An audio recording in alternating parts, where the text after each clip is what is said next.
नमस्कार विद्यार्थी मित्रांनो, आपल्या सगळ्यांचं मेगा भरती परीक्षा या माझ्या यूट्यूब चॅनलवरती मी मनपूर्वक स्वागत करते।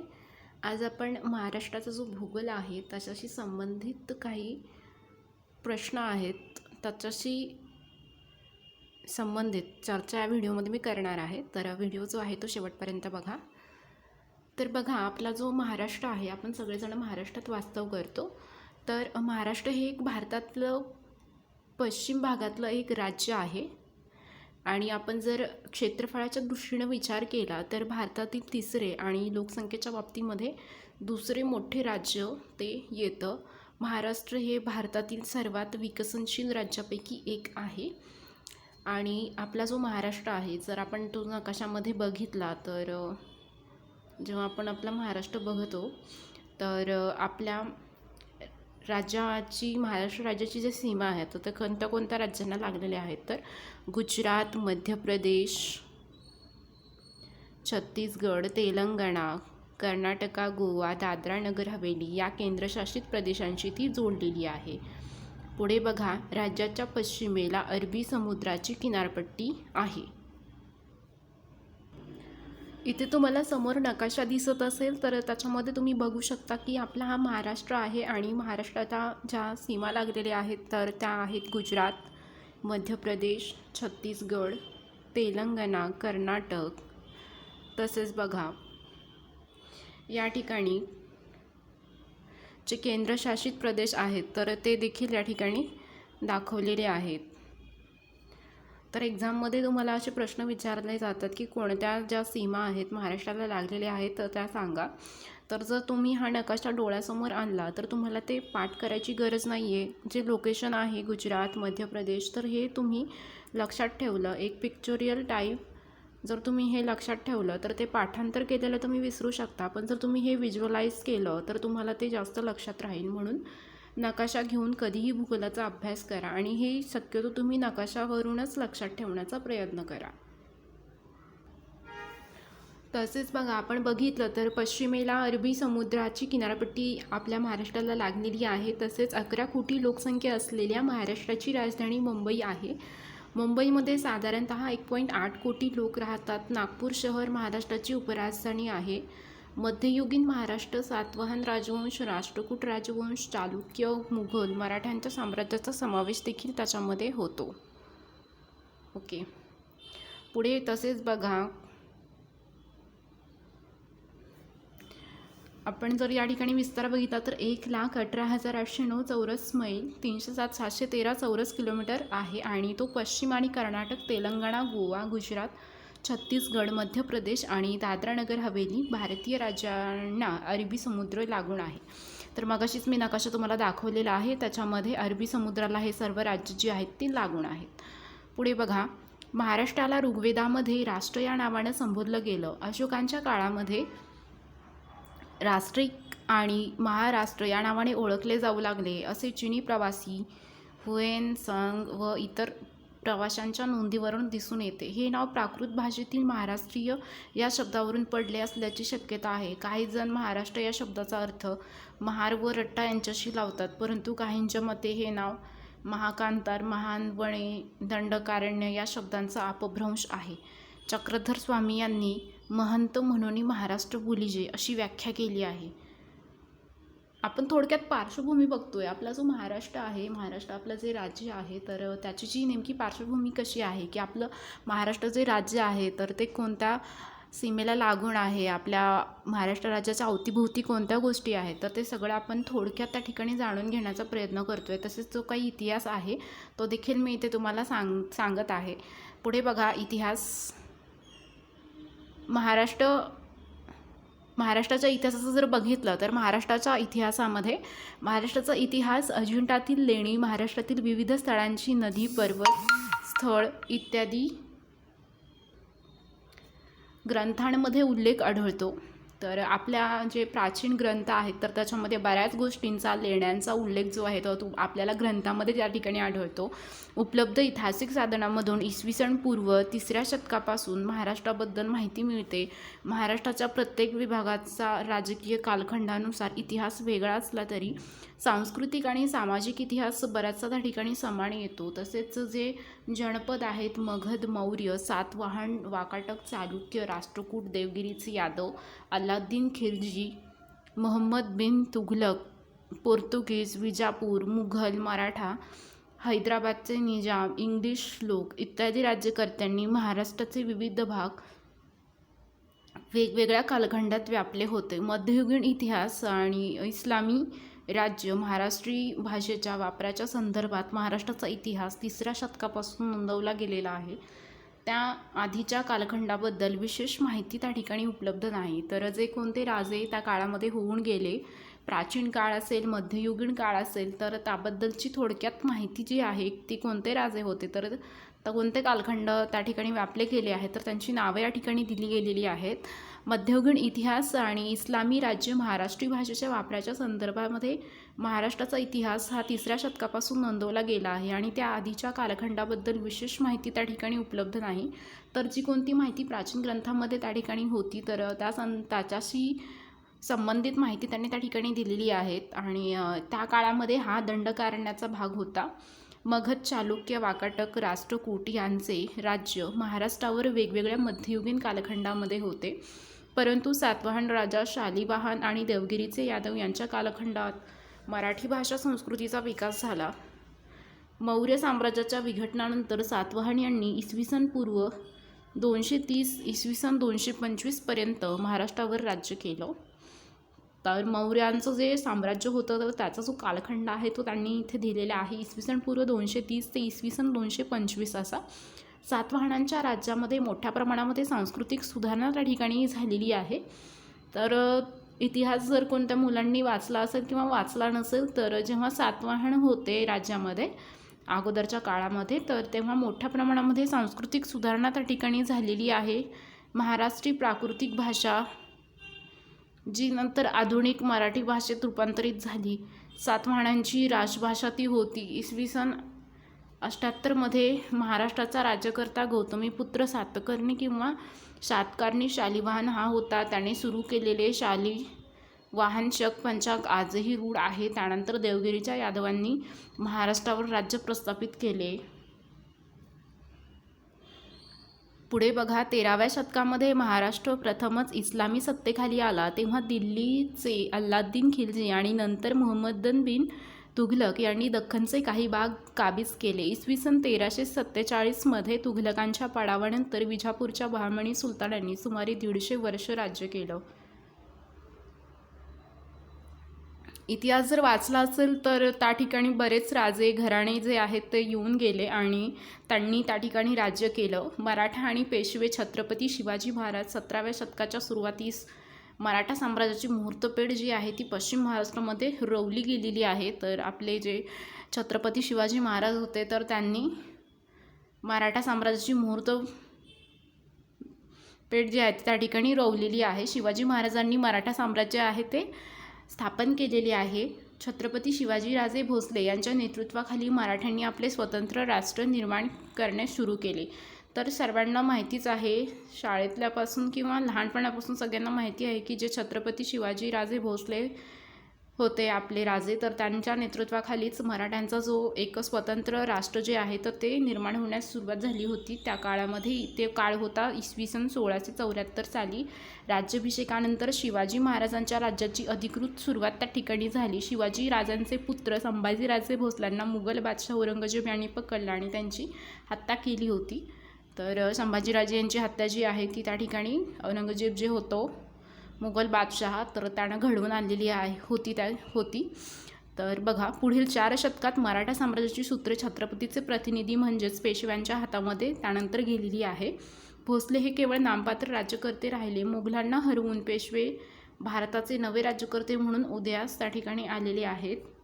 बाळाजी विश्वनाथ पेशवे आणि त्यांचे पुत्र बाजीराव पहिले यांनी मराठा राज्य वाढवलं आणि सध्याच्या भारताच्या सीमेवर सीमेपार आपले वर्चस्व जे आहे ते त्या ठिकाणी त्यांनी प्रस्थापित केलेलं आहे. तर बाळाजी विश्वनाथ पेशवे जे होते ते आणि त्यांचे पुत्र बाजीराव पहिले यांनी मराठा राज्य जे आहे ते वाढवले आहे आणि सध्याच्या भारताच्याही सीमेपार आपलं वर्चस्व त्यांनी त्या ठिकाणी प्रस्थापित केलेलं आहे. इसवी सन 1761 साली पानिपतच्या तिसऱ्या लढाईत अफगाण सेनानी अहमदशाह अब्दालीनं पेशव्यांचा आणि पर्यायानं मराठी साम्राज्याचा मोठा पराभव केला आणि या पराभवानंतर मराठा साम्राज्याची एकसंधता नष्ट झाली आणि महाराष्ट्रातील सत्ता पेशव्यांकडे राहिली असली तरी महाराष्ट्राबाहेरचं साम्राज्य अनेक सरदारांनी आपापल्याला वाटून घेतलं. ब्रिटिश राज्य आणि स्वातंत्र्योत्तर काळ हा ब्रिटिश ईस्ट इंडिया कंपनीनं भारतात बस्तान बसवल्यानंतर मराठी आणि ब्रिटिश यांच्यामध्ये इसवी सन 1777 ते 1818च्या दरम्यान 3 युद्ध झालेली आहेत. तेव्हा 3 युद्ध झाली. 1819मध्ये ब्रिटिशांनी पेशव्यांना पदच्युत करून महाराष्ट्राचं राज्य जे आहे त्या ठिकाणी काबीज केलं. महाराष्ट्र ब्रिटिशांच्या बॉम्बे राज्याचाच एक भाग होता. बॉम्बे राज्यात कराची ते उत्तर दख्खन यात समाविष्ट होते. अनेक राज्यकर्ते ब्रिटिशांचे वर्चस्व मानून आपापले राज्य सांभाळीत होते. मराठवाडा निजामांच्या अंमलाखाली राहिला. ब्रिटिशांनी सामाजिक सुधारणा तसेच अनेक नागरी सोयीसुविधा त्या ठिकाणी आणल्या, परंतु त्यांच्या पक्षपाती निर्णयामुळे आणि पारतंत्र्याच्या जाणिवेमुळे भारतीयांमध्ये असंतोष निर्माण झाला. 20व्या शतकाच्या सुरुवातीस लोकमान्य टिळक यांनी ब्रिटिशांविरुद्ध लढा उभारला, जो पुढे महात्मा गांधी यांनी चालवला आणि मुंबई हे भारतीय स्वातंत्र्य लढ्याचे महत्त्वाचे केंद्र बनले. तर जेव्हा 20वं शतक सुरू झालं तेव्हा लोकमान्य टिळक आणि जे आपले महात्मा गांधी होते तर त्यांनी जो एक ब्रिटिशांविरुद्धचा जो लढा आहे तो त्या ठिकाणी त्यांनी उभारलेला आहे आणि मुंबई हे भारतीय स्वातंत्र्य लढ्याचं जे एक महत्त्वाचं केंद्र तेव्हा स्थापित झालेलं आहे. तर आपला जो महाराष्ट्र आहे तर त्याची निर्मिती कशी झाली आहे तर त्याचं थोडक्यात आपण माहिती जाणून घेऊयात. बघा काय नेमकं होतं. तर हुतात्मा स्मारक मुंबई संयुक्त महाराष्ट्र चळवळ ऑगस्ट 15 इसवी सन 1947 रोजी भारताला स्वातंत्र्य मिळाल्यानंतर प्रांत आणि राज्याची पुनर्रचना प्रक्रियेवर भाषावार प्रांतरचनेच्या विचाराचं वर्चस्व होतं.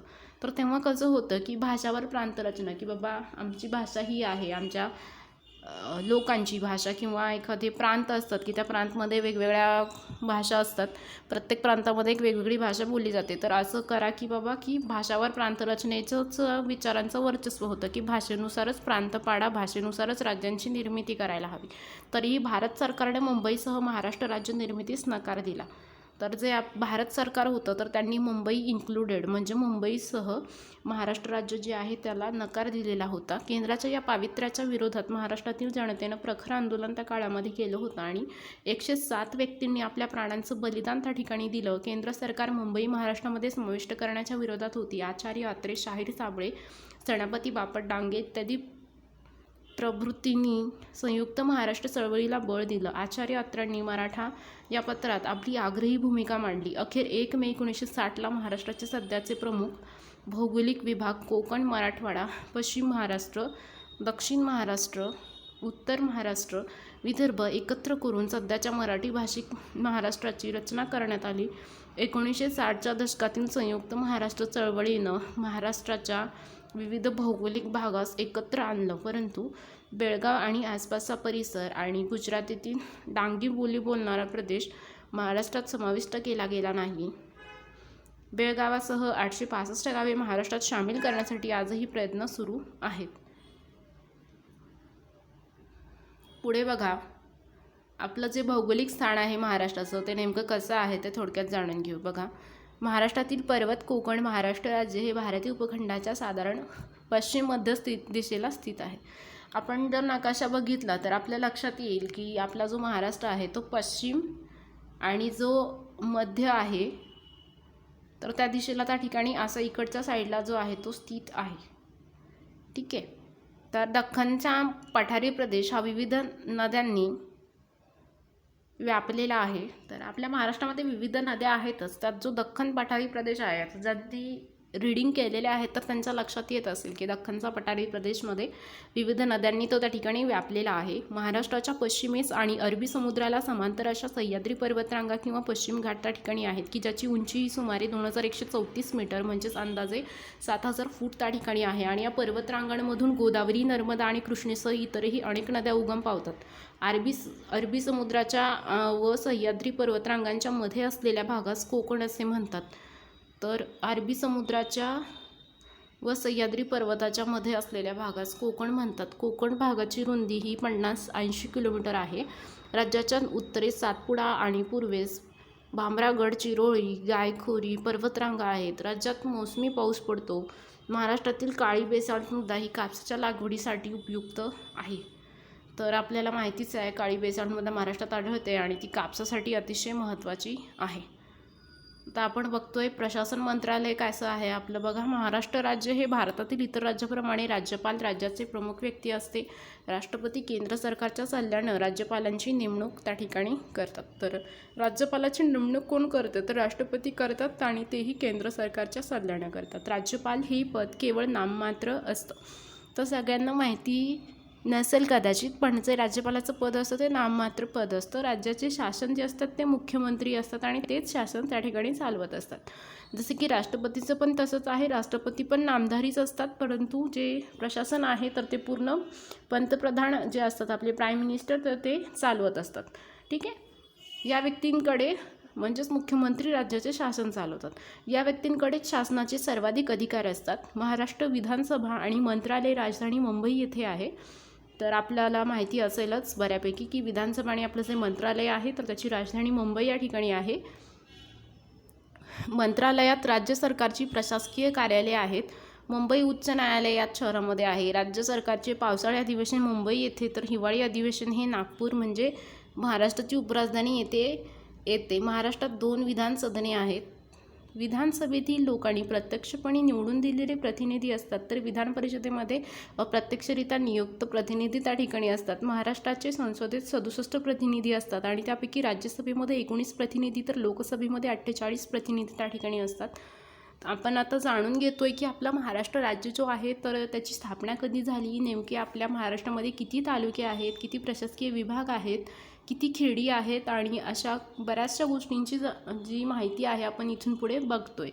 तर चला तर मग बघूयात. महाराष्ट्र राज्याची स्थापना जी आहे ती झालेली आहे 1 मे 1960 मध्ये. त्याच्या स्थापनेच्या वेळी महाराष्ट्रामध्ये 26 जिल्हे, 235 तालुके आणि 4 प्रशासकीय विभाग होते. सध्यास्थितीत महाराष्ट्रामध्ये 36 जिल्हे, 355 तालुके, 535 शहरे आणि 43,663 खेडी आणि 6 प्रशासकीय विभाग आहेत. तर एक्झाममध्ये हे विचारलं जातं की महाराष्ट्राची निर्मिती कधी झाली तर 1 मे 1960 मध्ये याची निर्मिती झाली आणि सध्या 26 जिल्हे, 235 तालुके आणि 4 प्रशासकीय विभाग जे आहेत तर ते महाराष्ट्रामध्ये आहेत. आणि सद्यस्थितीमध्ये महाराष्ट्रामध्ये 36 जिल्हे, 355 तालुके, 535 शहरे, 6 प्रशासकीय विभाग आणि 43,663 खेडी आहेत. पुढे बघा, महाराष्ट्राचे स्थान, विस्तार आणि महत्त्वाची आकडेवारी जी आहे तर ती आपण इथे जाणून घेऊ. बघा, तर आपला जर अक्षांश जर बघितला आपण महाराष्ट्राचा तर तो काय आहे बघा. तर बघा तो आहे 15.8 डिग्री उत्तर ते 22.1 डिग्री उत्तर. तर रेखांश आहे 72.6 अंश पूर्व ते 80.9 अंश पूर्व. बघा, हे जे अक्षांश रेखांश आहेत तर जसेच्या तसे तुम्ही पाठ करा. पेपरला जो आहे तो प्रश्न विचारला जातो आणि 4 पर्याय दिले जातात की बाबा महाराष्ट्राचा अक्षांश किती आहे, महाराष्ट्राचा रेखांश किती आहे. तर हे आकडे जे आहेत तर ते तोंडपाठ करून ठेवा. तसेच दक्षिणोत्तर अंतर आहे सुमारे 700 किलोमीटर आणि पूर्व पश्चिम अंतर आहे सुमारे 800 किलोमीटर. तर हे सगळे अंतर जे आहेत तर ती तुम्हाला चांगल्या प्रकारे पाठ करायची आहेत. दक्षिणोत्तर अंतर आहे सुमारे 700 किलोमीटर, पूर्व पश्चिम अंतर आहे सुमारे 800 किलोमीटर.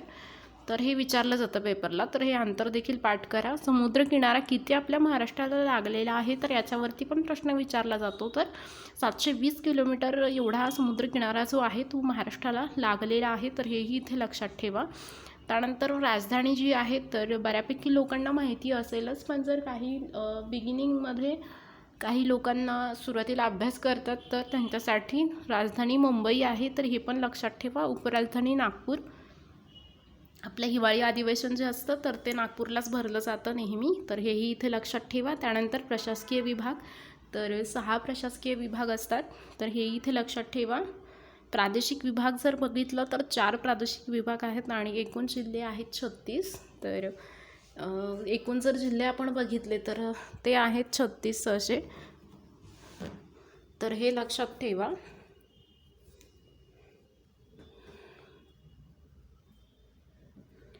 पुढे बघूयात आपल्याला प्रशासकीय विभाग सध्या किती आहेत, तर सध्या प्रशासकीय विभाग आहेत आपले 6 आणि प्रादेशिक विभाग जर बघितले तर ते आहेत 4. एकूण जिल्हे सध्या किती आहेत, तर टोटल बघा 36 जिल्हे जे आहेत तर ते सध्या अस्तित्वात आहेत.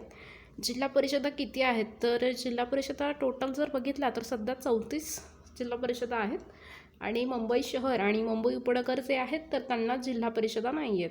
तर हेही लक्षात ठेवा अधिक माहितीसाठी. पेपरला कधी कधी ऑप्शनमध्ये हे येऊ शकतं. तर मुंबई शहर आणि मुंबई उपनगर जे आहेत तर यांना जिल्हा परिषदा त्या ठिकाणी नाही आहेत. पुढे बघा तालुके जे आहेत तर ते किती आहेत, तर तालुके आहेत 355. महाराष्ट्राची एकूण लोकसंख्या जर बघितली तर ती आहे 11,23,72,972. हा आकडा जो आहे तो लक्षात ठेवा, कारण पेपरला हा प्रश्न विचारला जातो की बाबा महाराष्ट्राची एकूण लोकसंख्या किती आहे, तर पूर्ण आकडा तुमच्या लक्षात राहिलाच पाहिजे असं आहे. पण परंतु जर समजा तुमच्या लक्षातच नाही राहिलं की बाबा किती लोकसंख्या आहे, तर निदान तुम्ही सुरुवातीचे 3 आकडे तरी तिथे लक्षात ठेवा, 11, 23, 72 असे, कारण पेपरला हा प्रश्न येऊन गेला आणि पुन्हा तो येऊ पण शकतो, प्रश्न रिपीट होतात. पुढे बघा महाराष्ट्राची पुरुष लोकसंख्या किती आहे, तर 5,83,61,397. स्त्री लोकसंख्या आहे 5,40,40,11,575. महाराष्ट्राची पुरुष स्त्री प्रमाण जर बघितलं तर ते आहे 1000:927 असे. ओके. त्यानंतर घनता जर बघितली तर महाराष्ट्राची घनता आहे 365 व्यक्ती प्रति चौरस किलोमीटर एवढी. लोकसंख्येच्या बाबतीत महाराष्ट्राचा भारतामध्ये दुसरा क्रमांक लागतो. महाराष्ट्रातील एकूण साक्षरता आहे 82.91%. पुरुष साक्षरता आहे 89.82%. स्त्री साक्षरता आहे 75.78%. ग्रामीण साक्षरता आहे 77.9%. नागरी साक्षरता 89.84%. ग्रामीण लोकसंख्या आहे 54.77%. नागरी लोकसंख्या आहे 45.23%. तर हे जे पर्सेंटेजमधले आकडे आहेत तर ते खूप असे मी ओव्हरऑल सांगितले आहेत, तर त्याच्यातले जे महत्त्वाचे आहेत ते त्या ठिकाणी लक्षात ठेवा. तर आपल्या महाराष्ट्राचा राज्यपक्षी जर बघितला आपण तर तो नेमका काय आहे, तर तो आहे हरियाल, कबुतरांच्या जातीचा एक पक्षी. महाराष्ट्राचे राज्य प्राणी शेकरू मोठी खार हा जो आहे तो महाराष्ट्राचा राज्य प्राणी आहे. महाराष्ट्राचा राज्यवृक्ष आहे आंबा. ओके. नंतर महाराष्ट्राची राजभाषा आहे मराठी. लोकसंख्या 2001 मध्ये 9,68,78,627 आणि अंतिम निष्कर्ष त्याच्यानुसार 11,23,74,333. हा आकडा तुम्हाला पाठ करावाच लागणार आहे. 11,23,74,333 हा विचारलाच नाही पाहिजे, कारण हा पेपरला पुन्हा पुन्हा विचारला गेलेला प्रश्न आहे आणि हा प्रश्न पण हा विचारला जातो की भारताच्या लोकसंख्येशी त्याचं प्रमाण किती आहे, तर 9.42% एवढं प्रमाण त्याचं आहे. ठीक आहे. आणि 2011 मध्ये ते होतं 9.28% एवढं. तर हा आकडा देखील तिथे लक्षात ठेवा. राजधानी मुंबई आहे, उपराजधानी नागपूर आहे. विधानसभा मतदारसंघ आहेत 288. विधानसभा मतदारसंघ आहेत 78. राज्यातील लोकसभा मतदारसंघ आहे 78. राज्यातील राज्यसभा मतदारसंघ आहे 19. राज्यातील जिल्हे आहेत 36. पालघर जो आहे तो 36वा जिल्हा आहे आणि क्षेत्रफळाने सर्वात मोठा जो आहे तो आहे अहमदनगर आणि मुंबई शहर हा सर्वात लहान जिल्हा आहे. आपण जिल्हा परिषदा बघतोय तर जिल्हा परिषदा आहेत 34. पालघर जी आहे ती 34वी जिल्हा परिषद आहे. मुंबई शहर आणि मुंबई उपनगर या जिल्ह्यांना जिल्हा परिषदा नाही आहेत. तालुके जे आहेत ते आहेत 358. 355 + 3 ग्रामपंचायती आहेत 28,332 एवढ्या ग्रामपंचायती आहेत. पंचायत समित्या आहेत 351. मुंबई उपनगर जिल्ह्यामध्ये जिल्हा परिषदा आपण बघतोय की 34 आहेत आणि पालघर जी आहे ती 34वी जिल्हा परिषद आहे. मुंबई शहर आणि मुंबई उपनगर या जिल्ह्यांना जिल्हा परिषदा नाही आहेत. तालुके जर बघाल तर 358 आहेत. 355 + 3 ग्रामपंचायती आहेत 28,332. पंचायत समिती आहेत 351. मुंबई उपनगर जिल्ह्यामध्ये अंधेरी, कुर्ला, बोरिवली हे 3 तालुके प्रशासकीय सोयीसाठी बनवण्यात आलेले आहेत. तर हे इथे लक्षात ठेवा, हाही प्रश्न पेपरला विचारला जातो. आता महानगरपालिका किती आहेत तर त्या थोडक्यात जाणून घेऊयात. बघा, महानगरपालिका आहेत 27. पनवेल जी आहे ती शेवटची महानगरपालिका आहे. नगरपरिषदा जर बघितलं तर ते आहेत 236, नगरपंचायती आहेत 124, कटक मंडळे आहेत 7. महाराष्ट्राची आर्थिक पाहणी 16-17मध्ये घेतलेला आहे हा संदर्भ. बघा, राज्यातील दशलक्षी शहरे आहेत 7, 1 लाखाहून अधिक लोकसंख्येची शहरे आहेत 40, सर्वात कमी लोकसंख्येचा जिल्हा आहे सिंधुदुर्ग. हाही प्रश्न पाठ करा, हाही पेपरला विचारला गेलेला आहे. सर्वात कमी लोकसंख्येचा जिल्हा सिंधुदुर्ग. प्रशासकीय विभाग आहेत 6. ठीक आहे, तर ते कोणते आहेत तर तेही लक्षात असू द्यात. कोकण, पुणे, नाशिक, अमरावती, नागपूर, औरंगाबाद. ठीक आहे, आत्ताच या ठिकाणी आपण जो महाराष्ट्र आहे तर त्याच्याशी संदर्भात जी बेसिक माहिती आहे तर ती बघितली. ठीक आहे, तर तुम्हाला निश्चितच पेपरला याच्यातून प्रश्न येतील. तर याचा प्रश्न आहे तर याचा चांगल्या प्रकारे सराव करा. आणि मी भूगोलची सिरीज जी आहे ती आता कंटिन्यू सुरू ठेवलेली आहे, तर ती तुम्ही बघा. तर बघा, आमच्या OA अकॅडमी पुणे आम्ही एक ऑनलाईन कोर्स जो आहे तर तो ऑर्गनाईज केलेला आहे. तर त्याच्यामध्ये तुम्हाला संपूर्ण बॅच मान्सून एक स्पेशल ऑफर आम्ही ऑर्गनाईज करतो आहे. तलाठी भरती, पोलीस भरती, ZP, आरोग्य भरती, वनरक्षक भरती, ग्रामसेवक, पशुसंवर्धन, अंगणवाडी, कृषी सेवक या सगळ्या परीक्षा ज्या आहेत तर या सगळ्या परीक्षांकरता आम्ही फक्त एक कोर्स लॉन्च केलेला आहे आणि तो फक्त आहे 1000 रुपयामध्ये. तर हा कोर्स जर तुम्हाला लावायचा असेल तर तुम्हाला खाली मी एक नंबर दिलेला आहे, त्या नंबरवरती तुम्हाला संपर्क करायचा आहे. तर हा नंबर जो आहे तो खालचा नोट डाऊन करून घ्या. 99 23 40 49 63. नंबर नोट डाऊन करून घ्या. 99 23 40 49 63. तर याच्यावरती तुम्हाला संपर्क करायचा आहे या कोर्सशी संबंधात एन्क्वायरी करण्यासाठी. तसेच तुम्हाला याच्यामध्ये काय काय भेटणार आहे बघा, तर लाईव्ह लेक्चर्स तुम्हाला मिळणार आहेत आणि ते रेकॉर्डेड लेक्चर्स जे की तुमचे झालेले आहेत तर ते तुम्ही कितीही वेळा त्या ठिकाणी बघू शकताय. कारण आमचं जे ॲप आहे OA अकॅडमीचं तर त्याच्यामध्ये आम्ही ती फॅसिलिटी दिलेली आहे. तसेच तुम्हाला नोट्स मिळतील, त्याच्याची निगडीत टेस्ट सिरीज पण मिळतील. तर ह्या ऑफरचा फायदा असा आहे की ही बॅच फक्त तुम्हाला 1000 रुपयामध्ये मिळणार आहे आणि ती बॅच तुमच्या जर सगळ्या ज्या एक्झाम्स आहेत की सगळेजणं बऱ्यापैकी एक्झाम्स देतात, एकापेक्षा जास्त एक्झाम्स बऱ्यापैकी मुलं देतात, तर सगळ्यांसाठी तुम्हाला एकाच बॅचमध्ये सगळे कोर्स जे आहेत ते मिळणार आहेत आणि खूप कमी फीस आहे 1000 रुपये. तर तुम्हाला आणखीन जर माहिती हवी असेल याच्याशी संबंधात तर माझा हा नंबर जो आहे तो तिथे नोट डाऊन करून घ्या. 99 23 40 49 63 आणि हा माझा व्हॉट्सअप नंबर आहे. तर याच्यावरती तुम्ही मेसेज जरी केला तरी काहीच प्रॉब्लेम नाही आहे. तुम्ही तुमचा मेसेज व्हॉट्सअप नंबरवरती करा आणि तुमच्या जर काही क्वेरीज असतील तर त्याही तुम्ही मला मेसेज करून सांगू शकता. तर ही जी ऑफर आहे मान्सूनची ती 25 जुलैपर्यंत आहे. तर लवकरात लवकर ज्यांनाही एक्झामची तयारी करत आहेत जी मुलं तर त्यांना हा कोर्स हवा असेल तर लवकरात लवकर तो जॉईन करून घ्या OA अकॅडमीचा आमचं प्ले स्टोअरला जाऊन ॲप घेऊन. तसेच तुमची काही एन्क्वायरी असेल तर माझा खाली मी नंबर दिला आहे व्हॉट्सअप नंबर, त्याच्यावरती तुम्ही मला मेसेज करू शकता किंवा कॉलही तुम्ही त्या ठिकाणी करू शकता. व्हिडिओ शेवटपर्यंत बघितला त्याबद्दल तुमचे खूप खूप धन्यवाद. तुम्हाला व्हिडिओ आवडला असेल तर नक्कीच लाईक करा, तुमच्या मित्रांमध्ये तो शेअर करा आणि तुमच्या जर काही कमेंट असतील तर त्याही तुम्ही करू शकता. थँक्यू.